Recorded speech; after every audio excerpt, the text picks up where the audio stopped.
because I used to get to the golf course an hour and a half early also, so that I could have a good full practice session, right? And that's not the MO at all. So what I'm this was during the 6 months. Discovered you're not. 6 month stretch of regression. That's right. Was, yeah. How old are you again? 49. 49, and he looks like he's 35. Seriously, that's love good. this guy already. Mm-hmm. You really do. I thought me and you were the same age. I didn't realize that there was that big of a gap between us. Yeah. You're much I mean, mentally and emotionally, definitely. But physically, I thought we were about the same. I always knew you were a little wiser, better decision maker. Well, I'm going to go look at a 2002 Z06 Corvette right after this. Oh, wow. The decision making. Well, mine is totaled on a technicality. I had a 2008, and basically, long story short, had a stupid accident. Wasn't really my fault, but the airbag did deploy, but I didn't hit it going fast enough to actually hit the airbag. I just watched the airbag deploy. Yeah. Apparently, it just hit it right on the airbag sensor, the front left of the bumper. Long story short, they got the thing ready to go to paint, and it's been 2.5 months. And I'm like, wow. I get my baby back, right? And they say, we'll have it to you next week. Cool. 15 minutes later, I get a call from insurance. I'm so sorry to tell you this, Mr. Rosselli, but we're going to have to total the car. What? And I was like, what? They were like, due to North Carolina state law, we have to replace the airbag with an OEM unboxed from a manufacturer or a dealership that has one. Yeah, it's more than your... Long story short, we can't find an airbag in the entire nation. Yeah. And they're discontinued. Oh, so the airbag being deployed, it gets totaled on a technicality. It's not like a North Carolina statute that says if the airbag was deployed, it has to be totaled. It's just that airbags are freaking expensive to replace. That always ends up being the way it goes. Well, and it wasn't even the price, because they had factored in the price already, a new airbag. Oh, okay. It was that they could not find one. Wow. And you can't go to the junkyard and get an OEM airbag that hasn't been deployed, because there's no way to prove that, or to prove it's an OEM or whatever. And so they were like, we all learned something here, but they gave me a check for more than I paid for it, so now I get to go shopping again. But, nice. That's exciting. That must have just Nothing to happened do. after we met, because you were selling the vet, you were driving the vet when we were at Eagle Ridge that day. Yep. So. It happened February or April, probably 13th. I was on the way back from Target with groceries from my son's birthday party. Oh, man. And that was just another, what I've been through this year. Yeah. So that was another just nail in the coffin. So, yeah. Introductions here. Sure. Tony Rosselli, you were the director of the PGM program at NC State. Yep. Mike, me and you met several years ago. Mike Hendricks, get the last name in there. Mike Hendricks, we met 2017. Pre-COVID. Yeah, pre-COVID. You were my workout coach for a while when I was working out. Coach. Yeah. That's how I considered you, being a workout coach. So you do your own thing. You're a TPI certified trainer. Hired gun. And you have a baseball background, but you play golf now, and you're not exclusively with golfers, right? You work with... You know what, primarily, which is nice because it kind of fits into my coaching background. I was thinking about this on the way over. I love that. So I still get to scratch kind of that coaching itch because I work with guys that still play, and there's a competitive aspect to it. So I am different than the norm. So in the fitness business, it's probably 60-40 working with females. I bet I'm probably 80-20 guys. Probably 20% are females. Yeah. So Because of the golf piece, yeah. And then Tony and I just bumped into each other at Eagle Ridge playing one day, and We're playing 9 holes or something like Yeah, that. I think you got paired up with us. yeah, we both. Well, no, I think I caught you on the 4th hole. I think it was just me and you. I think I caught up with you. I think my buddy Joe was there too. Was it? Okay. Or no, it might have been me and you. I don't know. We were both just kind of knocking the rust off and just getting out and getting a few holes in. You're the director of the PGM program, but as I've gotten to know you more, your real passions with teaching, and then as I learn more about you, you also have a physiology background. More or less, yeah. So my thinking originally was let's get sort of experts in different fields and different things, and then I've just compiled a group of people that y'all both know way the heck more about golf than I do, and I'm just kind of now the host that's just going to kind of facilitate y'all's talking, I guess. But between the two of you, you know the game really well, but you also know the body really well. Yeah. So my golf story starts, it's really weird. So I grew up with not a lot of money in the house. Me and my twin brother were both first generation college students. Golf was never really on the table for us for sport, and my twin brother didn't really play sport after middle school. But I grew up a Tiger fan, right? Everybody watched Tiger if you were a kid in the 90s, right? Yeah. So you were about the exact same age, right? 39? Yeah, I turned 39 Thursday. So, For the babies. The babies, Papa Mike over here. But, so golf was never really on the radar. We had like one country club in our small town where all the rich kids kind of went and played and did stuff. But like my sophomore year of high school, my best buddy at the time was like, hey, man, we're going to go try out for the golf team. And I was like, I play basketball, I run track, the free stuff, right? I don't play golf. What are you talking about? He's like, no, man, they get out all day on Mondays for golf tournaments. I was like, let's go try out for the golf team, no school, and just go to a golf course. So I no joke. My dad was like, I don't have any clubs for you aside from these ones that are up in the attic. They were 1970s persimmon heads and Spalding blades, butter knives, a big single leather strap like pro bag.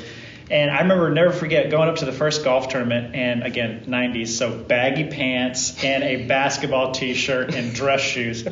I get out of my truck, and the coach goes, what the hell are you doing? I was like, I'm here for the tournament. And he was like, you need a collared shirt. I was like, you didn't say that? Like, what are you talking about? He's like, so he goes in the pro shop, buys me a collared shirt, he goes back out. I probably shot, it was like double par max, so I think I shot like 120 or 130 or whatever. Just having fun, And then after that, just played the last few years of high school. I think it was junior, senior year, or whatever. Didn't really do much with it because I couldn't afford it. And so it wasn't until I got to Texas A&M University, which is where all my degrees are from, we transferred in there after junior college. And one of my classmates from high school just happened to be working at a driving range there. And I was like, wow, you want to hook it up like with some free balls or whatever? Yeah. And he was like, sure, yeah. So he let me hit a few free balls from time to time, and I kind of got that itch of like, this is fun. Yeah. Like, I don't have competitive basketball anymore. I don't have competitive track and field. I was still a young athlete, still wanted something to pursue. So golf was kind of filling that void. Long story short, another buddy was working at the campus course.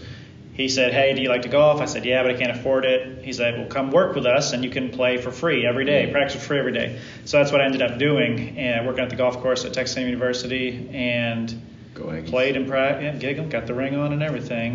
They're terrible at football, always underperform. All that money, anyway, you can take that out. But so then I fell in love with it because I actually got to play and money wasn't an issue, and I got to have fun and enjoy it, and I found out I was somewhat talented at it. And I'm only 5'8.5", 100 and not gonna say how much right now, but we'll call it sub 175. But really started enjoying it and figured out I had some talent for it, and got down to like a mid 70s golfer.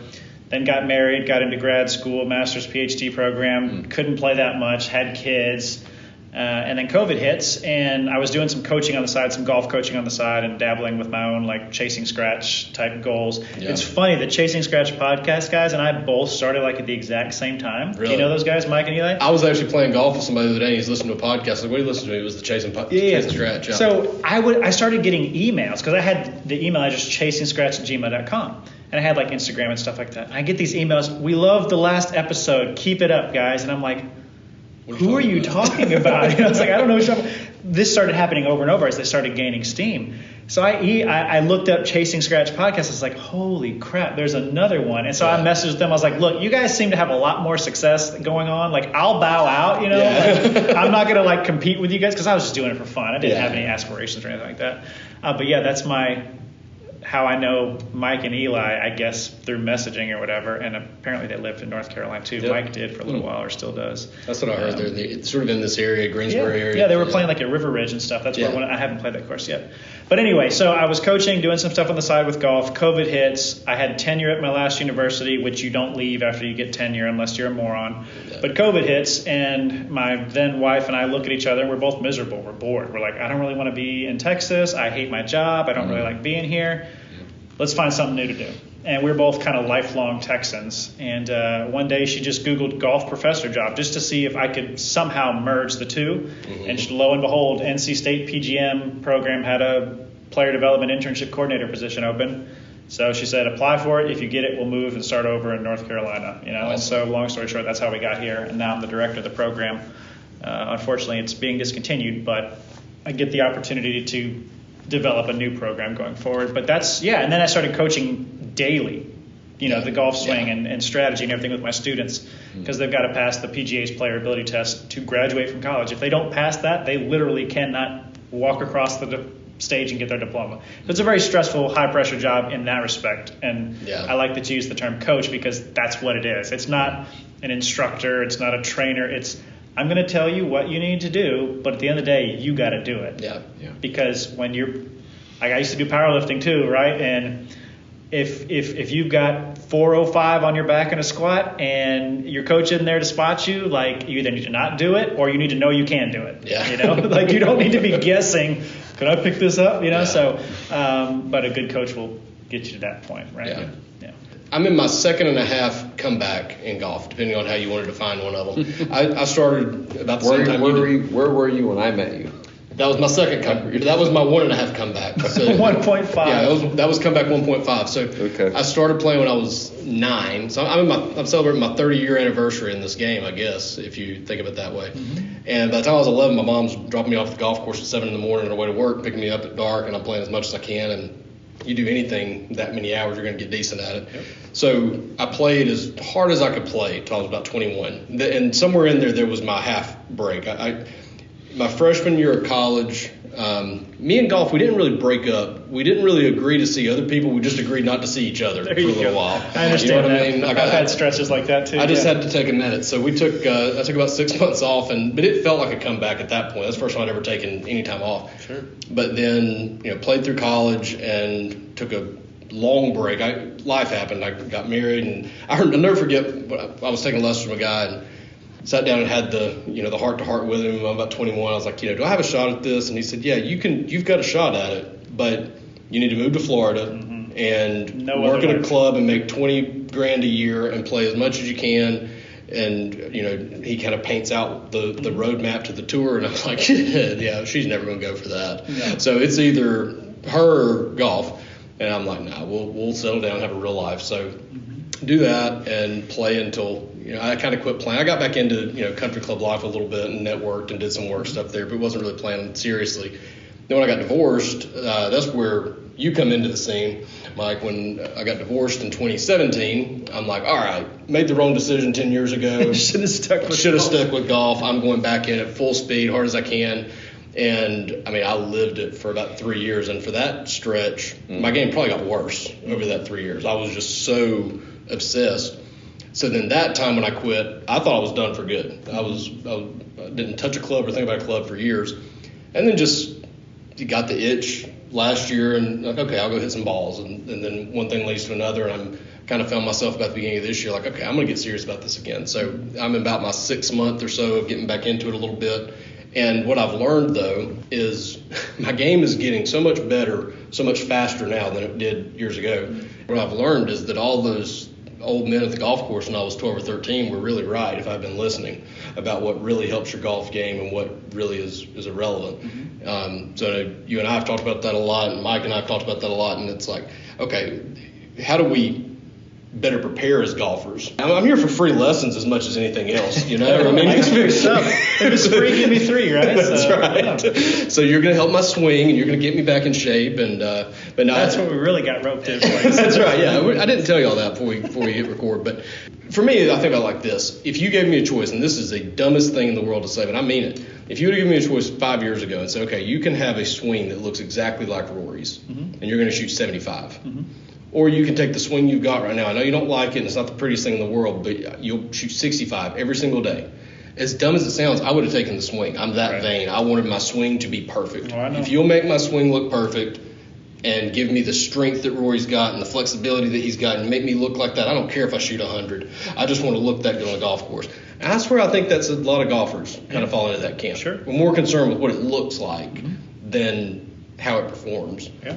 And would you say, I'm trying to think of a number, 95% of it doesn't matter? There's a really, really big number that. So one of the things I do, and so I also PGA, right? That's part of my background as well. More recently, when I got here to NC State, they decided to pay for my PGA education, which is something I also, when I finished my master's, I was either going to go PhD or PGA. And I had really good mentors who were like, go PhD. You could always do the PGA later. So sure enough, I did. That's what I ended up doing. So now I get to do it all, and it's really kind of awesome. But one of the things I do in my teaching and coaching classes, which is where we teach concepts of how to coach and teach our students to teach other students going forward. I show them this highlight reel of the top 10 goofiest swings you've ever seen on the tours, right? Yeah. All the way from Nancy Lopez and Jim Thorpe, to Lee Trevino. And I mean, even you could almost even call Sergio and Ben Hogan, they were outliers for their day, how flat and single plane they were, right? And how much lag and everything. They only became models later. Right? So, but, the only thing that really matters is impact. Now, it's like who crossed the finish line first, that's one thing, right? But how did they get there is also part of the equation. Did someone else crash and they just happened to get by at the right time or whatever? Yeah. But so there's a lot to it. But yes, you're right. There's so much to the golf swing and to ball flight and to impact that has nothing to do with how the golf swing looks. There are more efficient ways and less efficient ways, but there is no quote unquote like perfect way. Yeah. Because as I'm sure you would attest, every time you get someone new to come work with you on the physical coaching side of things, there are no two bodies that are built the same. Sure, absolutely. Based off of how we sit at our desks, right? Posture. I'm always trying to work on my posture. I have a stand-up desk at work and everything. Yeah. But to injuries, to one bicep's bigger than the other. It's a puzzle, an amalgamation of parts bin stuff. It's not like the Vitruvian Man, So, absolutely. When you and I were working together a few years ago, if I wanted to look like Rory, the number one reason I wanted to look like Rory was so I could hit it 350 yards like Rory. Like I was, and for better players, you should know better than to just be so focused on power. But I had this like little man syndrome thing developing where I was like, I'm so little, but I'm going to have to overcome that and become so. So everything I was thinking about was trying to hit the ball further. And you and I worked together for a year or so, and I got stronger. I got more athletic. I got in every way, shape, or form was in better shape, but I wasn't hitting it any further, and that was really frustrating me. And so in the training world, we say, "What's your why?" And I think I didn't realize at the time your why was like, this is why, because you're hammering me why are we doing this? What is this for? How's it gonna? And I you painted the picture like I'm short, but I want to hit the ball really, really far, and like you were single focused, and I was always like scratching my head, like why is he? But I don't think I understood it totally back then. Little man syndrome is a tough one. I didn't want to say it. I'm 6'1", so you don't fight that. Yeah, and I fixed half of the being little problem. I'm not little in the girth area now. I'm still short, but I put some pounds on. Yeah, solved that problem. But so I'm not going to cut you off, but let me ask. There is no cutting off. This is just conversation. So when you were training him or coaching him rather on the physical side of things, because I have the TPI stuff as well, only level 1, but I have the TPI background as well. In your experience, what was it that you were trying to focus on with him to get more power out of his build? Like, was he too vertical ground reaction? Was he too rotational? Like, what was he doing? So, great question. So, when I work with people like Garrett, he brings the median age of my clients way down. True. Okay, so very I work at a country club half the time, and so it is kind of a running joke with my younger clients because most of my clients are over the age of 60. So by the time you're getting to 60, they've had something replaced. They've had multiple surgeries. And I'm engine rebuild, transmission rebuild. Yeah. So my first thought is, do no harm. Okay. And that's just like the last thing I want to do is get somebody hurt because then they can't play. And then they have to go through the whole rehab thing. And so Garrett was somebody that I feel like was constantly kind of kicking me in the butt. And it's good. I think we get stuck in ruts sometimes because I'm working with older guys and he's like, push me more. I want more. Give me more. Yeah. And so I think it's been a while since we worked together, but I think that was for me. I was like, at times he was dragging me along because I was like, okay, I can still push him because he's, you were in your early 30s then, and you were like, give me more. And so it was fun because it was a good challenge for me because I had to get out of that mindset of, you're not 60 plus. Yeah. You could handle more. We should try it again sometime. I think you might see a change.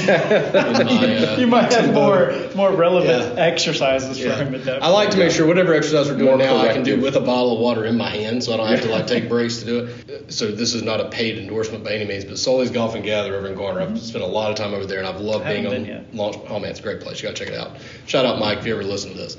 Mike and Lauren. But having access to the launch monitors and the data has been really helpful for me in learning which things actually move the needle in swing speed and ball speed and which ones don't. And there were a lot of things that I found in my golf swing that helped me, add 2, 3, 4 miles an hour every time I did it. Were some other things that I was working really hard with you on, trying to figure out, trying to get more flexibility and more extension at the top and more power with this and all. When I do those things perfectly, it may add a mile an hour to my club head speed. Mm-hmm. But then there's other parts of my swing that are very simple and very easy for me to do physically that if I just focus on those, add 3 or 4 miles per hour. Do those things change person to person? So if I take my checklist of mine are weight shift and tempo, when I focus on those 2 things, I get more power. Would that necessarily be the same 2 keys physically or mechanically for a 6'4", 170 pounder versus a 6', 260? Or is that a mechanical question or a physical question or both? I'll defer to the biomechanist I'm not first. a biomechanist at all. That. But no, so I'll give you a case study example from me. So my Golf Spy forum, I did a lot of their member tests back in the day, and one of them was super speed training, right? Mm-hmm. The sticks. So I got the behind the scenes look. We got to meet and do like a hour-long Q&A session with the founder of Super Speed, this, that, and the other. Mm-hmm. And it's kind of like this. There are thresholds, right? So when I did it, I was mid-30s. I was still training, weight training, powerlifting, this, that, and the other. I already had good ball speed, good swing speed. My window was smaller, right, for improvement than someone who had never done any training, had never done any fast twitch muscle fiber stuff, anything. Yeah. So for me, getting 2 to 3 miles an hour faster of club head speed was huge, right? And that was me going all out, doing the routine, doing the regimen, still doing my plyometrics and my powerlifting stuff, versus some other people who did the testing, all they did was the swing sticks, and they gained 10 miles an hour, right? Because their window was higher, not because they did anything different. Correct. Yeah. It's like, when you're training someone, it's way easy to get someone from benching 100 to 150 in 5 months who's never picked up a barbell before than it is taking the power lifter from 405 to 415 because they're already at their biological, physiological great point limit, right? Yeah. So the stuff he's doing with you probably helps build the foundation for the other stuff to happen, right? It's like I'm a car guy, right? So building a car, you can't go all engine, no brakes. Yeah. You can't go all suspension, no engine, right? If you want to build the fastest version of the car, it all has to work together. And I think of it this way sometimes I like that you brought up the car analogy because I look at 2017 and I think this is what... You're an older model. Yeah, I'm an older model. Vintage. It's got that classic car insurance now. So at that time, I don't remember the exact numbers. I think my squat went from like 215 to about 275 or 285 in that range over that time period. It's a big jump. I mean, and I'm like, okay, I'm so much stronger. I'm not hitting it any further. Why is that? Well, if you make your engine faster, but you don't improve the chassis, you've got all that speed going into that turn, but you can't. All that's going to do is make it easier to wreck, right? Right. You can't maintain that speed. And for me, it's one of the things that I'm curious to find out. And I was telling you before we started this, the whole show is about being more prepared and practicing better and doing smarter, more efficient things to make your game better. One of the areas that I've completely neglected in this little 6-month run has been the physical side. I've been going to Sully's and I'm hitting golf balls and I'm hitting it fine. And then if I get a little sore, I take a bath, a hot salt bath, and I'm soothing my muscles. But that was going to be what I was going to ask you, the recovery because side. To me, even if the physical side you don't see a direct correlation to increase in swing speed or whatever, or it doesn't make you swing better, it's like preventative maintenance. It's like your oil changes. It's like making sure your brake pads are good, because if you're sore all the time, that means your muscles aren't really primed or strong enough to handle that overuse. That's why the tour players still train, right? Yeah. Like they go into the tour truck and train for an hour before, maybe an hour after, whatever. Even if they're not like in growth season or strength gain season, they're in maintenance to try and prevent injury. And that's something that I was going to use today as an example because I didn't play for the last couple of days, and usually if I've had a couple of days off, my swing speed will actually take a dip just because I'm not. I almost, you think of it in cycles, like the first day of a cycle, I might be a touch below my baseline. Second and third day, I start to peak. By the fourth or fifth day, fatigue starts to kick in, and then usually that fifth day is when I'm really, really struggling. Today, even for a first day, man, I got my very first warm-up swing, I was like, ooh, this is going to be a rough day. I mean, I was really hurting. And I only hit balls I hit about 20 balls. I was like, okay, I'm just going to go play a simulated round because this is not going to be a very effective day. You don't have the endurance. I just didn't have it today. Yeah. But the reason for it is it's 150 outside, okay? This is the first week here in North Carolina that I've really been tested physically at all. Even though I'm inside hitting these balls, it's still I'm tired sitting here talking to you guys, you know? So I'm just starting to realize how fat and old that I really am. It didn't bother me in April when it was 75. Right, 70 degrees, yeah. You know? Yeah. But it was perfect timing for us to sit here and talk about the physical side, because I probably lost 5 miles per hour of swing speed from Saturday to today just because I'm fat and old and it's hot. I love to look at the human body and humans in general as machines, because same thing, when it's summertime, your Corvette does not go as fast because of heat, right? Cold air is better at compression, all this, that, and the other. Hot air doesn't move fast. You get engine fade or speed fade because the car gets hot. Brake fade, the brakes get hot. They slow, they don't brake as well. They're not as efficient. So it's a huge part of it for sure. And if you think about most people who are playing golf, unless they're retired, don't play every single day. Right. They might play once a week. They might play twice a week or 9 holes in the middle of the week and 18 on the weekend. So they don't notice it as much unless they're hitting balls every day on the range or they walk their round of golf. But if you ever start playing these amateur events, or like I play in some stuff, it's like 2-day stuff. If your body's not strong and capable, by that second day, you might be toast. If you've been playing 2 or 3 practice rounds beforehand, it's a 4-day tournament at that point, just like the pros do. And none of the pros out there right now, maybe Miguel Angel Jimenez, he's the only one who probably isn't on some type of strength training routine, because he's got his own thing and he just smokes the cigar and he loves his life. You know, he just likes to go. That's my favorite dude. It's like my spirit animal. But, right, like the foundation needs to be there. It's just like anything. Recovery is a big piece. I've been banging the drum with my like I said earlier, my older guys. Hydration and sleep, and something as simple as leaving the phone downstairs when you go to bed, and started drinking water. I had a client. We're communicating, but sometimes there's a breakdown in understanding, and for beer has water or whatever. Yeah, right? Well, it was in his case it was coffee, and he's like, Mike, I had 2 cups of coffee before I went and played, and I'm like, Mike, it's a diuretic. That's just going to make you go to the bathroom. Right. You're going to be leaking fluid, whatever. And hydration is huge, and I get more concerned. So now when the guys come in, I'm like, are you planning ahead because you're sweating more?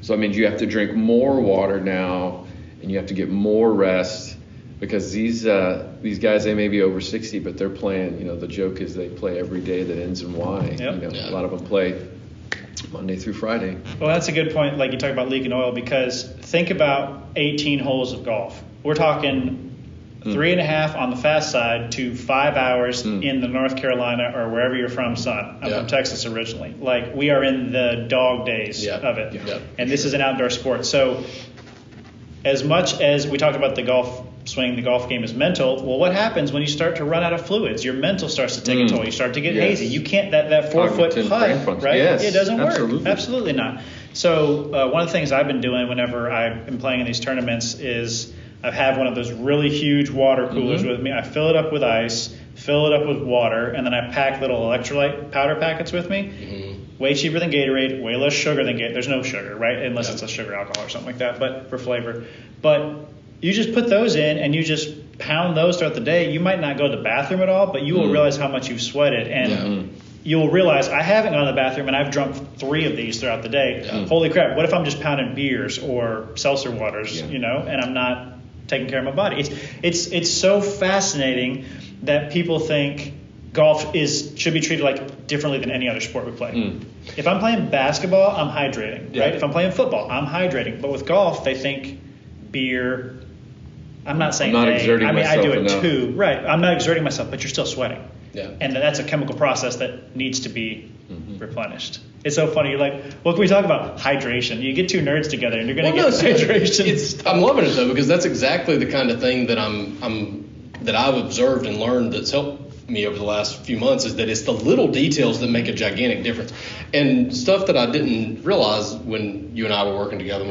When I would go out and play 18 holes, I would get so frustrated at the end of the day because I came up short. You'd go hit balls before you left. You'd go to the. Oh, I'd always go. I could fix it right after range. I can fix this. Yeah, and you're not going to fix the problem, because the problem is that you were exhausted. So what are you going to do? Go work out the problem now? Yeah. I think back to so many tournaments I played as a kid. I played in one of the hottest tournaments ever in Charlotte when I was 16. I shot like 92 and went straight to the range afterwards. And I remember staying out there until I was seeing double. Mm-hmm. I never did fix my swing. I don't know what was wrong, right? You just got a frustration. You were frustrated and you went and hit stuff. And there's a place for that too, obviously. Yeah. But so let's also think about this. As much as it's important to be hydrated and prepared physically, it's also important to be in the right frame of mind when you're going to go practice or train or do whatever. Mm-hmm. I use this analogy all the time with weightlifting. Again, it's just a different mentality. Those who lift know. When you're going to set a PR or you're going for a 3-rep, whatever, if your brain doesn't think you can do it, you have no business getting under that barbell whatsoever. Yeah. And I was even thinking about this in some of the tournaments I've been playing in recently. That opening tee shot, when they call your name next up on the tee, so-and-so, if you're playing in that type of competitive tournament, or even if it's just, the weekend scramble with the guys. If you care, there's pressure. Yep. Okay? Yep. And so if you don't have everything ready to go, that all plays a trick on your mind, right? So even, let's just say this. I carry balls in the right pocket, short tees in the right, long tees in the left, divot tool on the left, ball markers on the right, okay? Now this might be a little anal or whatever, but if I go to that first tee box and it's my turn to hit and I don't have my tees in my pocket and I've got to go back to the bag, that throws the whole thing off. Of course it does, yeah. I mean, we talk about how important the mental side of things is, but we don't really talk about how important the mental side of things is. And it's just preparation. Be prepared to go compete as if you're an athlete. Yeah. All of those details matter. They all matter. And I think it matters in every – and I think you and I talked about this when we were talking about the idea of doing this show. I mean, I think that this show is probably more for golfers who are serious about getting better. I would agree. You don't necessarily have to be someone who is already a scratch golfer or already shooting in the 70s, but you have to be serious about getting better for you to really get a lot out of the show. Yeah, it's your why. Why are you listening to the show? Hopefully it's because you want to figure out what are those missing pieces.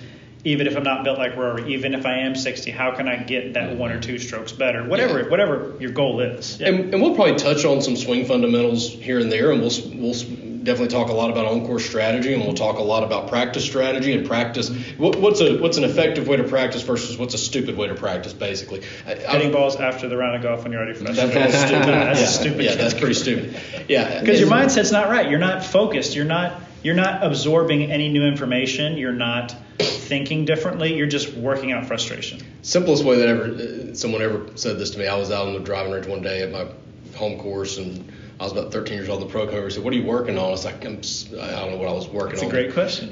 I told him, and he said, "Well, right now," he said, "you're trying to fix your slice, and I've watched you hit 18 slices in a row. Whatever you're doing is not working. So all you're doing right now is practicing your bad habit and making it worse.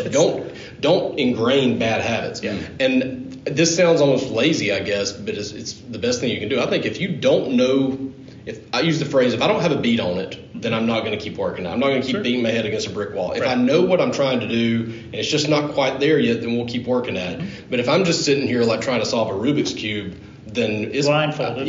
I'm better off going home. I will literally do more good for my game sitting on my couch than I will on this driving range. Absolutely. And there's all kinds of things that all kinds of kind of falls into like practice strategy and mental strategy. But then I get what you're saying. If I have 2 tees in my right pocket and a ball in my right pocket, nothing in my left except a bottle of eye drops for on the allergy season. That'll stay in my left, and that's even bothering me here lately. But and if I have 1 tee in my pocket, then I got to go find a second one. Like that just doesn't sit. I don't know why. Golfers are very superstitious we're by weird. nature. It's more repetitive routine, like that type of thing. But again, like think about it. Like if you're getting amped up to hit that first shot and you're already nervous, and now you've got to go back and get something because you don't have it. Like it's like your big moment to come out on stage is ready if you did acting or whatever, and they're like, okay, go, and you realize your fly's down. Yeah, your fly's down. Like, it's toast, it's done. Unless you're just the best Johnny on the spot there is, you're done. Well, the reason that I have 2 tees in my pocket, it's not superstition. It's because if I have 1 tee and it breaks and I forget and I get to the next tee and I don't have one, then I'm having to, that messes up my next routine because now I got to go find a tee and now I'm thrown off and I can't handle that. So there's a reason for all that. Yeah, and it's about being in the flow. Right. It's about being in a flow state. So in all other sports, you get into the flow of the game with your teammates, with defense, whatever. And so even as I'm sitting here, I'm flowing because I'm getting in the flow of what I'm talking about. Like, it's just natural. Waves, the rhythm of the earth, right? Yeah. It's part of rhythm. It's part of flow. And so whether we realize it or not, if you are at the level of a golfer where you're trying to actually get better and you're playing in tournaments, whatever the case may be, you have already developed some form of routine or rhythm. You might not be aware of it, but you have. Mm-hmm. And when people figure, I play really good golf, it felt easy, this, that, and the other, they're probably in that flow state rhythm. And they've got their balls in their pocket, they got this, that, and the other, because once they go to walk up to that tee, it's that it all starts from when you take that first 2 steps to the tee box. That's it. It's a par 3, I'm going in my right pocket with the ball, I'm coming out with it all together, boom. And that's like push play. Yeah. That starts autopilot. It does. And if you don't have that, it throws the flow off. Yeah. Mm. It's so crazy, but it's so important to think about. As I'm talking about it, I'm like, that's why you freaking messing stuff up because you're not in flow. Well, and then so that's the mental flow. Mm-hmm. And then, but I think on the physical side, there's that same pre-round checklist that you need to be kind of going through when you're preparing, 100%. Whether it's preparing to work out, preparing to practice, or preparing to play. My bad one is hydration. I'm really terrible to forget about hydration. And when I was playing a lot, I can remember I would go out and I've got one over there, 20-ounce Gatorade bottles. So I'll drink the Gatorade, but then I reuse those bottles forever and just refill them with water or powders. And it was, when I was playing at 12 Oaks, there was a water cooler on like the 3rd, 5th, and 8th holes, and then another one on 10 and 12. All right, so I knew every single time I would finish the 20-ounce bottle by the 3rd hole, refill it, finish it by the 5th, refill it, finish by the 8th. By the 10th and 12th, I wasn't refilling them as much because I was full, I was hydrated. So what I learned from that, I think, is that I was spending the front 9 hydrating. And then by the back 9, I was hydrated enough that I didn't need that anymore. So do it before the round of golf. Yeah, maybe I should start drinking 60 ounces of water before I go play golf, and I wouldn't feel that way. Another one, I don't know if this is true, but I was watching a NASCAR race a few weeks ago. It was a really hot day, and the driver was drinking coffee. And they're like, why are you drinking coffee? And he said he was trying to warm up his core temperature before he got in the car. He was going to be 125 degrees in the car that day. Yeah. And I don't know if there's any truth. I've Googled it. It's a legit thing that's out there. I don't know if it's, just because you saw it on Google doesn't mean it's true. True. But there's all kinds of little things that we can do to give our body a better chance to execute what we're asking it to execute. And we neglect that completely. Every once in a while, when guys come in, I'm like, how you doing? Because outside stress affects performance, right? Whether it's disagreement with your kid, your spouse, girlfriend, bad night of sleep, work stress. And so those 2:30 a.m. late nights on Fridays weren't helping my Saturday mornings? I mean, I got clients that travel. I mean, you just go down the laundry list. And so I ask them, how you doing?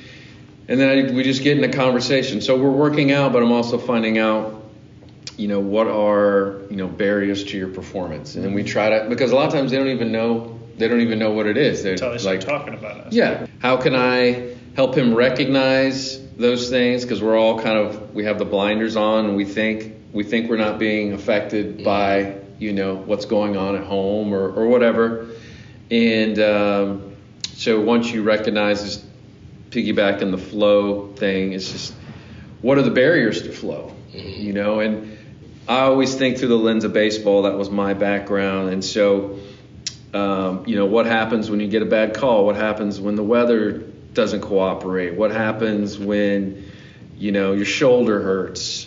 And what happens when you don't have your good curveball for the day? You don't have the zip on your fastball. So how can you compete with what you have today? And so it's just recognizing that, and you go to the first tee and you're like, I feel like I'm at like 40%. Well, how can I play at 40%, piece it together, and And then next thing you know, you start making some good shots, and you start thinking of, you're not thinking about what's going on outside. You're thinking about what's going on while you're playing, and the next thing you know, you have a great round. It happens all the time in sports. Guys have bad bullpens. The next thing you know, they throw a one-hit shutout. Yeah. So. Have you read the book Golf Is Not a Game of Perfect? That's one of the very popular ones in golf world.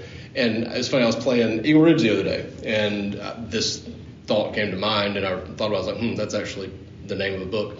But I was like 208 out on number 7, the par 5, and kind of stuck in between where it's like I hit a 4-iron about 215 best. Okay, technically a 208 is going to get me there, but I really don't like hitting shots. I've learned this over the last little bit. I don't like to hit shots where I've got to hit it perfect to get me where I want to be there. It's not Try to the club best down a little strategy. bit. The problem is my next club's a 2-iron, which I carry about 230, and I don't really like trying to take off a 2-iron either. That's kind of a tricky one too, and especially when you're trying to get How some can air. you hit your 2-iron? Just enough that it's worth keeping it. Okay, exactly not, Okay. That's exactly right. That was a good yeah. question. 2-iron. You have a 2-iron in your bag? Yeah, just enough. It's probably one that of those worth juice keeping. driving 2-irons. It's probably Yeah. not a traditional 2-iron. It's this thing right here. It's not a traditional. It's a driving. Yeah, it's a driving 2-iron. Yep. So leave the soul in that thing. That ain't the Yeah. same as they used to have. yeah, for and sure. it's probably a club that I need to have examined to see is it the best club to have in the bag. I Yeah, might need a the hybrid. modern driving irons. Is that a senior flex? But No, they it's a they regular look like flex. It's a stiff flex, I think. it's like a pyramid. It looks like a triangle. You see what I'm Yeah. saying? Because it's Yeah. they don't hide that very well because there's so much mass. It's the club in my bag that is up for review next. Put it that way, and that's a whole other topic too. Is your equipment? How does your equipment match up? But it's so anyway. My story there. Now you know the hole I'm talking about. It's There's it's a little. one of the only gettable par 5s in the course. It is. There's a bunker lift, which is actually not a bad thing because it protects you from the ball getting in the woods if you hit the big hook It's lift. not impossible up and down. Yeah, and if you hit it right, you've got 50 yards at least to miss right. So You I'm got to go over over the hill, and it's all sloping away from you to get on the greens. Yeah. yeah. So as I'm standing over this Strategy thing, right now, I'm trying to figure out what he's thinking. that's right. Well, as I'm standing, I'm thinking I'll play a little draw, so I'm default is I'm looking at the right edge of the green, Yep. pins in the front, and as I'm getting ready to hit the ball, I just like, you know what? Yes, I have to hit this perfect to hit it close, but there are 50 different combinations of imperfect shots that are still going to be fine. So why don't you not worry about hitting it perfect? Just try to hit it, put a good swing on this thing. Correct. And I hit a good solid B- 4-iron up the right hand side of the green. It ended up running up 5 yards off the green. Now I made 6 from there, so we'll leave it at there. But Doesn't sound like the story. That's the thing of the story. It sounds like a 6 from 5 that's yards. that's another episode. We'll get into that another day. But I've spent I've had to remind myself a lot is that hey, the fairway's 35-40 yards wide. Yeah. It doesn't have to be dead down the center. In fact, I'm more looking at the tree lines half the time and keeping it in the tree lines. But Hit it, find it, hit it again. that's right. But what you're saying there about I've had a lot of perfect warm-up sessions en route to 94s. Okay. You look good at the range. I mean, I've left the driving range thinking 60 Yeah. what today. Yeah, I mean, I know it starts with a 6. I just don't, where's it going to go from there? And then you get to the golf course, you don't have it. But then there's been other days, like you said, not the best bullpen session. You throw a one-hit shutout. Part of it is just figuring out, okay, today was an example of that, I guess. I knew real quick warming up, this is not my A game. This is like B-.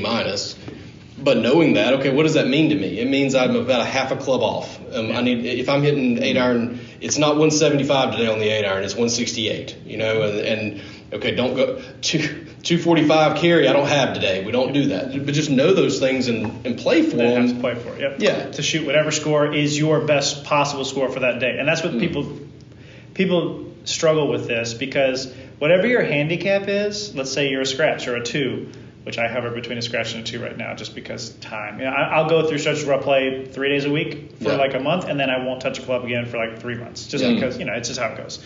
But your handicap is not your average score. It is technically the top end of your scoring potential. Right? Your best It's technically your top quartile or top 20% now with the change. So whatever your driving range, I love Brooks Koepka's quote. He said, "I don't care how I hit it on the range because that's not how I'm going to play. It's just a warm up. It's a warm up. It's doing the 20 bodyweight squats or whatever the case may be. It's the warm up for him." So I like that mentality a lot. Because I've had terrible range sessions before the round and then go out and shoot the best round of my life. Yeah. So it's different. But the whole point to all of that is we've got to figure out ways where we understand what our scoring potential is for that day and to be okay with that and to play within our limits such that you enjoy the game and don't hate it and don't not want to play. Yeah. You know, that's really what it is. Because unless you're playing for money or you've got amateur ranking or something like that you're trying to build upon, most of us are just out there trying to stay somewhat competitive in our local club championship or whatever the case may be, your weekend money games with your friends. But what is your best potential so that you don't then just blow it up? Yeah. Because there's lots of ways, like let's say you're not hitting it that great. I always tell my students, I don't want you to fly a ball onto a single green unless absolutely necessary. How would you just go out there and hit a 7-iron chip and run from 100 yards? How simple would that be for you? Yeah. If there's no danger in front of the green and you're hitting it like garbage, I could do that in my sleep. Do it, bonk. And then they go up there and 2-putt par, and then they go do it again, bonk, 2-putt par. And it's like there's so many ways to play this game safely, smartly when you don't have your best. And it's just understand that your potential is not your best score that day. That's not what you got. That's when another sports coach gets to say, buddy, you don't got it today. We're going to sit you on the bench. Yeah. You don't have that in golf. No, that's right. Right? So we also forget that this is an individual sport where you don't get the benefit of subbing out. I'll never forget a round I was playing one time. Wasn't playing very good, and I think I lost like 6 balls in the front 9. And I was so aggravated. And I got to the back 9, and I think I had like 2 or 3 balls left. And I made this smart aleck comment to somebody. I was like, I'm not losing another golf ball this round. I don't care if I've got to lay up on a par 3. I'm not losing another golf ball this round. I shot 37. There you go. Just because that simple of a mindset. Keep it like, in play. Keep It's it so where important. I can see it. That's right. You know, just the simple things can go a really, really long way. However, I will say this. One of the things that's really killing me getting on the real golf course right now is that I never go to the driving range. I'm usually working right up until about 5 minutes before I need to leave. You literally I jump in the car, throw the car and park and just run to the first tee. run into the pro shop and hand them my card and say I'm on the tee a minute ago. You know, it's too late to get out there, right? One round in particular, I hadn't played at all. Like I hadn't even warmed up or hadn't balls at all that day. And I was hitting it a little shorter, and I noticed at Sully's that it takes me about 25 to 50 balls to reach my max speed. 100%. Well, guess what happens? That's about 9 to 18 holes of golf, full swings, right? Yes. So I'm not warm until I'm about finished. So you do need to go to the range. That's part of your process, but you're not going to the driving range to find your swing. Is to identify your swing. Which swing did you bring today? And to loosen up. And loosen up. That's the most important That's thing. the main thing, is to approach your warm-up as, like you said, it's a warm-up. It's a warm-up. It's just like warming up before a round of golf. It's just like shoot around before the basketball game. That's what it is. It's not, what did Tiger say in that Golf Digest magazine? Let's try that. That's not what it is. Yeah. And again, like one of the things I try to impress upon anybody I work with or coach or my college students or whatever is treat golf as if you are an athlete in any other sport. You need to do the exercises. You need to have a game plan. You need to study film, right? Know the course, know the opponent before you go play it. But we don't do that. I'm just going to show up and play. And then the thing is, you get mad when you don't prepare like an athlete and you don't perform like an athlete. Yeah. That's just lunacy. Yeah. I don't know why we do it. I don't know why golfers do that to themselves. Especially, no offense, but the 60-plus-year-olds who don't move well anyways, right?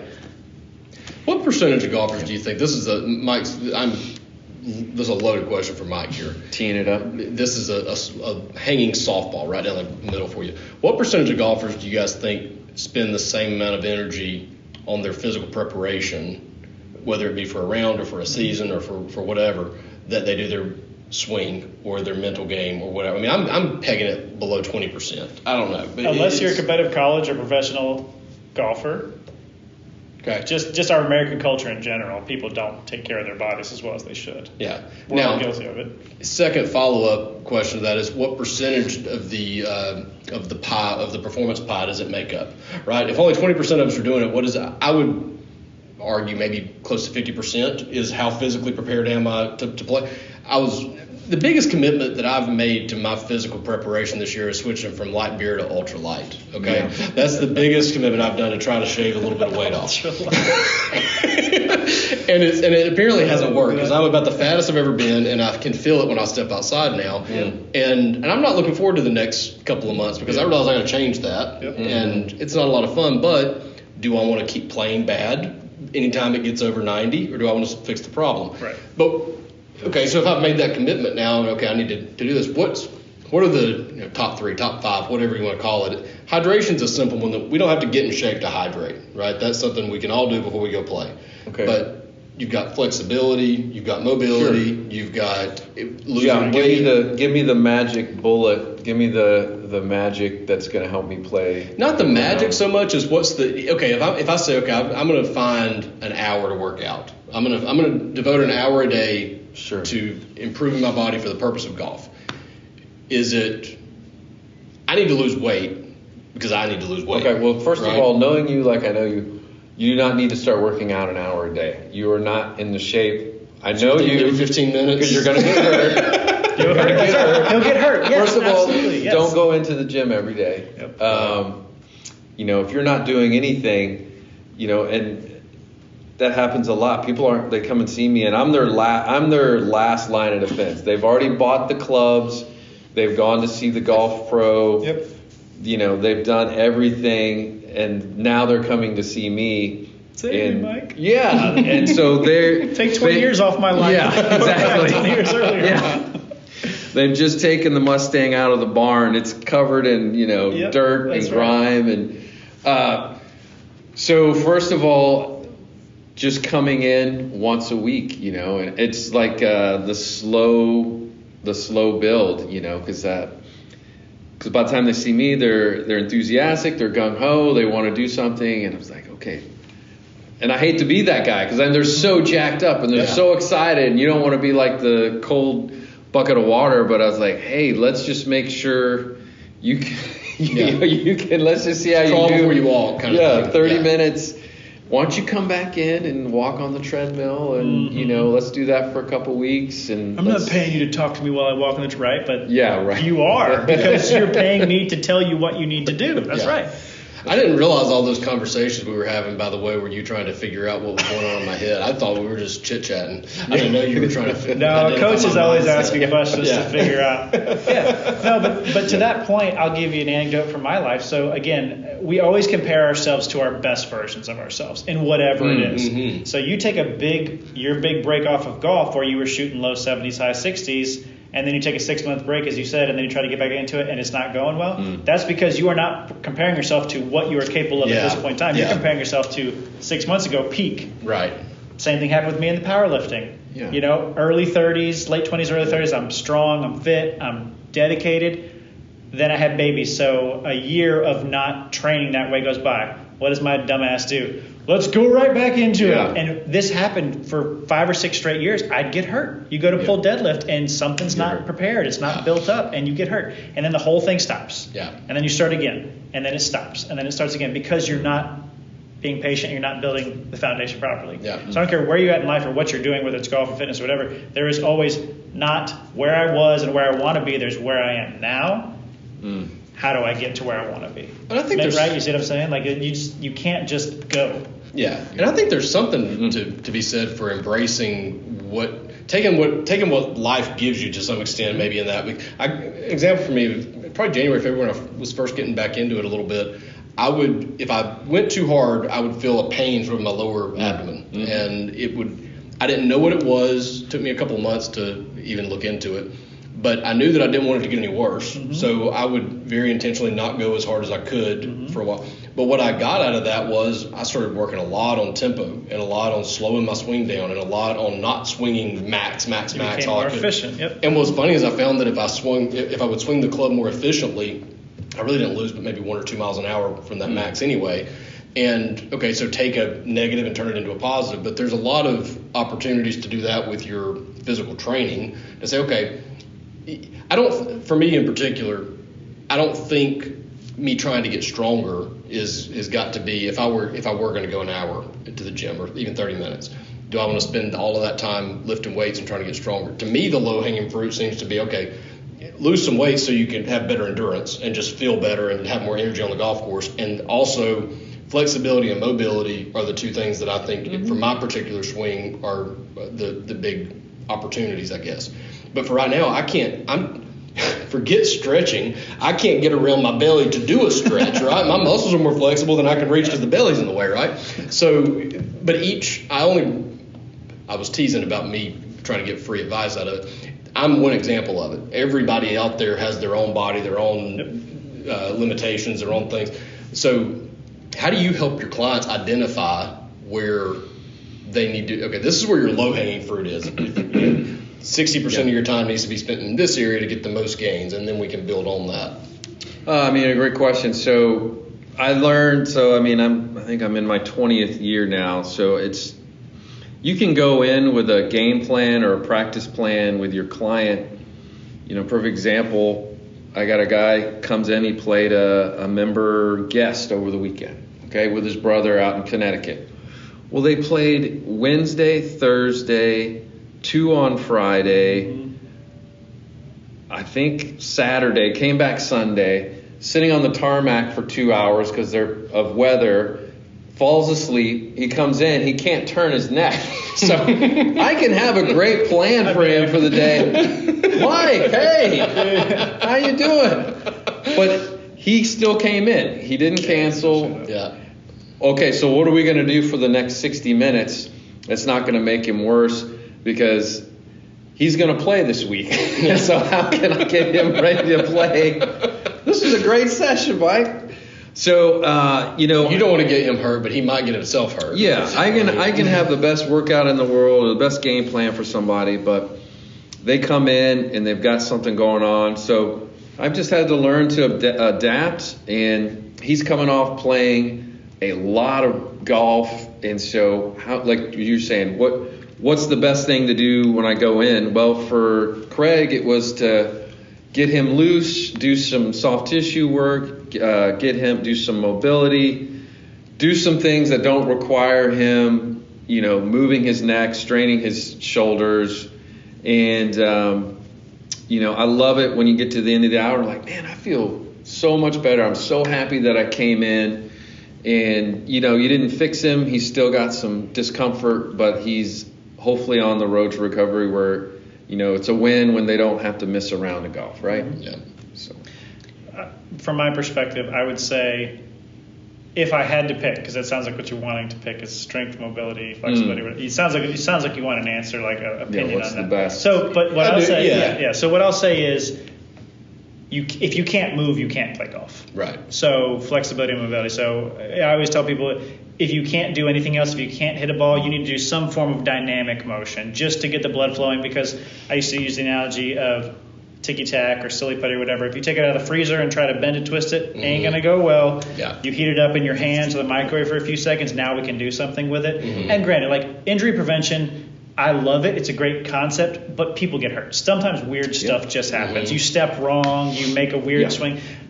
High-level Olympians get hurt, and it's their job to train to not get hurt. So we can only do so much, and then life's just going to life, as I say. Yeah. But if you can't move, you can't swing. And so when you run out of the golf cart or the car, and you got that 1 minute late tee time, those first few swings you're like, oh, right. Yeah. So it takes, I find whenever I have those rounds of golf where I don't have time to actually warm up on the range, it is 3 or 4 holes before I actually feel like I can even move enough to swing. Yeah. So what do we need to do in the meantime to play? Well, you might need to hit that little bump and run off the tee that just scoots.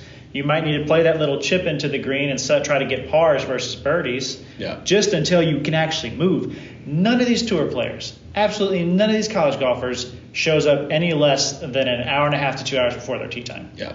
So they can go to the tent and they can work with their trainer and they can just get ready to move. Yeah. And that's a huge part of it is just being – because I used to get to the golf course an hour and a half early also so that I could have a good full practice session, right? And that's not the MO at all. So it's not the norm. What I'm we've already this was during the 6 months discovered you are not the norm. 6 month stretch of regression. That's what this right. was.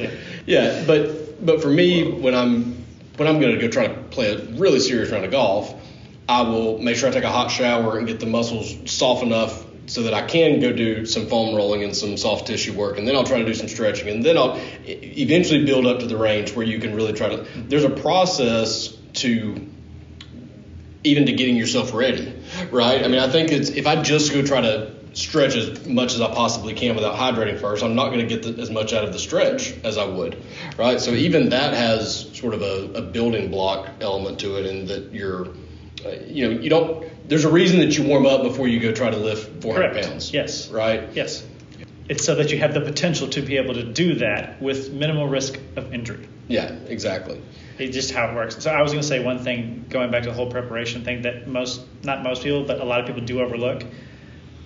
Having a bowel movement before you play golf is so important. I'm not even kidding because I can't. So I have celiac, right? So like gut health for me is very important. Wow. But you go to some of these clubhouses and tournaments, they might have 2 bathroom stalls for the guys to poop in. Mm-hmm. There's a line of 40, 60-year-olds outside who've just drunk their morning coffee. Yeah. Good luck getting in there to go do your business. So that throws you off, right? So it's funny. I had one of my alumni, one of my college kids, play with me in a tournament these last 2 years. We played in a member guest, and I told him, I said, only piece of advice to give you is let's have fun and poop before you get here. He's like, what? I was like, dude, I promise you, if you don't poop before you get here, you're SOL, like, for lack of a better acronym. He's like, I'll be all right. And so sure enough, he's like, I can't go warm up. I can't go hit balls. There's a line up. I'm like, I know. I told you, poop before you get here. So you don't have to do that, and you can go do your warm up stuff, right? But there's so many little things that we neglect or don't even consider that all throw your routine off, and they all throw everything out of whack. And golf is such a in-flow game that every little bit we can do to stay in flow and not get out of it is important.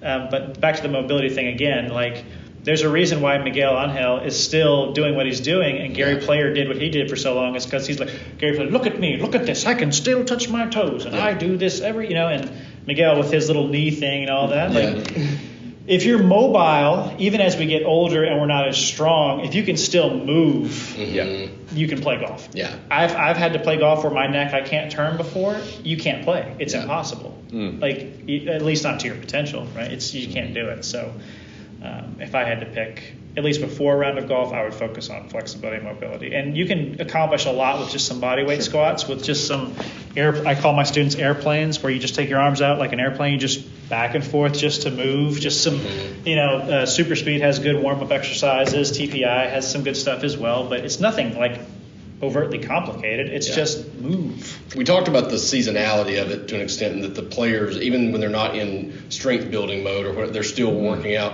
I know there's the adage, I don't know if there's any truth to it or not, that when you're working out, you're building muscle, but then that's kind of causing it kind of messes up your golf swing because you've not developed that muscle memory with the new muscle and all this kind of stuff. And there's something about I've heard it in basketball too, like they tell basketball players not to lift weights during the season because it messes up. Periodization is what you're talking about. Okay. Periodization. Yeah. Where, and you could jump in on this too, obviously, but like basically where during season is not where we're breaking down our muscles to build them stronger, because you need to not be sore in order to move, right? So off season is where you'll see a lot of the strength gains happen. Then during season, it's more maintenance phase, right? And they'll cycle and they'll go like this. That even with the strength building phase, you can't just floor to the gas pedal to the floor. You've got to cycle it as well. But that's probably what they're talking about is the period. But if you're in, it's June right now, right? So this is kind of peak playing season for most golfers. Right. So now is probably not the time to start a new workout plan to try to build muscle and gain strength if you're playing a whole lot. Not if you're playing competitive. Yeah, no, not at all. I would say it's the time to, if you are going to do any form of strength training, like you might be looking to gain 5 pounds per lift over the season, right? Like we're just moving with weight and maintaining what we've got. You don't want to be debilitatingly sore after these workouts, otherwise you can't play. Right. And that's kind of, the body's got a good built-in feeler system. Yeah. It literally, your microfibers of your muscle fibers tear when you are strength training. Yeah. And that's what causes the soreness. So if we are going too hard, too heavy, too fast, you won't be able to walk. Yeah. And is there some element of that goes on even just from pure speed training? Like if I go into the simulator and just try to spend a day hitting 100 balls, as really focusing on speed, swing as fast as I can, hard as I can, I'm going to be sore the next day. Is there an element of that that's going on even when you're doing speed training, where those microfibers are being broken down? But to an extent, yes. The main thing I see with the plyometric and speed training is the central nervous system also takes a hit, because your brain, everything is telling your muscle fibers fire, fast. And that's another thing people don't think about, especially when you do heavy weightlifting. just the whole processes of the body itself takes a hit. It is Yeah. so taxing to go at your peak, because the speed training is working at peak. It is not working at 60% max capacity. It is 99, 100%. That's the whole point, is overloading the central nervous system to be able to move faster. So that also has a seasonality and a periodization to it as well. 100%. Yeah. And then in the golf swing itself, you see these guys that we'll look at these swings and we'll think, man, we can't get in that position. We're not flexible enough to get in that position. We're not mobile enough to get in that position. There is an element of that where, especially as we get older, we can't do it. A lot of times it's because we're doing it wrong. We're not making the correct mechanical movements. So I guess for your average, I mean, I'm by no means an above average athlete, but compared to a 60-year-old, I'm probably still got a little bit more tread on the tires. So where's that balance, I guess, between I'm not in good enough shape to perform that perfect golf swing versus no, I'm hijacking my right arm and putting it in a really weird position. That's why I can't get it to where I need it to be at the top. TPI does some great stuff. So before I start working with somebody, I take them through the TPI screen. It's about 17 movements, and for the golfer, it's backswing follow through, but it's right side, left side, and it's everything from neck mobility down to ankle mobility. And it's funny because I don't coach guys up on their swing, right? I'm in the gym, but I can, having not even seen them swing, I can start identifying their swing faults, and I've never even seen them swing. Whether it's, I've already gotten a heads up from the head pro, the golf pro, hey, I can't get him to get to the top of his backswing. Hey, tell me about your right shoulder. Why, you're not able to externally rotate as much. Just about to say that one. That's so glad you said that. Tell me, he's like, well, I was skiing 20 years ago and I separated my shoulder, whatever it is, some of them, they don't even know why, and it just happened. And so it's identifying it, and we may never get it as good as the follow through side. But like you guys say, you're trying to get a couple more degrees in the hip, the torso, the shoulder, and if I can help them get a few more degrees without them getting hurt. Because once we start opening up that range, there's a reason why their body does not want them to externally rotate. That's right. And so it's one thing to open them up, but then it's also how can we get them stronger in those new ranges of motion so they don't get hurt, right? Because they're like, I feel amazing. Right. Like, this is the best I've felt. And then they go out and, their body is doing something it's not used to doing, and then, something breaks down. Golf isn't you go to YouTube and you find the one swing fix that's going to take you. Even if you did, like I said, you had the perfect swing, but if you don't have all these other elements in place, it's still not going to help you play the way you want to play. Right. But what I'm hoping we can do here is talk enough about the mental side, the strategy side, the physical preparation, the physical mechanics, the just how to swing a golf club correct. There are some fundamentals that you need to have there, and then it at least point you in the right direction to, okay, do you need a sports psychologist for this part? Right, what do you actually need to help you? Yeah. Do you need a nutritionist to help you not some just weight? Yeah, so exactly. Do you need a mic? And everybody needs a mic. Everybody needs a mic. Yeah, that's a given. So I think that's hopefully what we'll be able to do here is to talk to touch on all these elements and help people kind of build their own strategies. So thank you guys. Real pleasure. Yeah, man. We'll do it again. Absolutely. Hopefully you got some good content out of this. You can at least break it up into some. This will not be on the show, by the way. It might be the most relatable thing on the show. You never know. Yeah, I live with two other guys that are both 34, and it's been years. I'm divorced now. It's just like, guys, it's time. About to turn 50. I need to get my own place. Dad needs to sprout some wings and fly. There's something about me that gravitates. Apparently, I don't know how it is that I attract nothing. But all of my friends are single. Like, none of us can keep a woman. Really, damn. But we all seem to be, I don't know, like-minded people or whatever. But man, it's like I've got more single guy friends than I've got married friends at this point. But we were joking that we really, at this point, none of us are anywhere close to dating or getting married. And I was like, we really just need to get a compound somewhere and just let's just pull our resources together. We just get a nice place. Have something like this in there, a little racetrack in the backyard. That's what we've talked about. That seriously, go-kart track, and absolutely. The kids would enjoy that. We all play golf, so we could do a golf But we can do a putting green in the backyard. There's all kinds of stuff you can do. So golfers, it's really easy to forget that. Oh man, I was just teeing you up and you leave. You sound great. Sound fantastic. I was coming your way with this question. Hit right? me.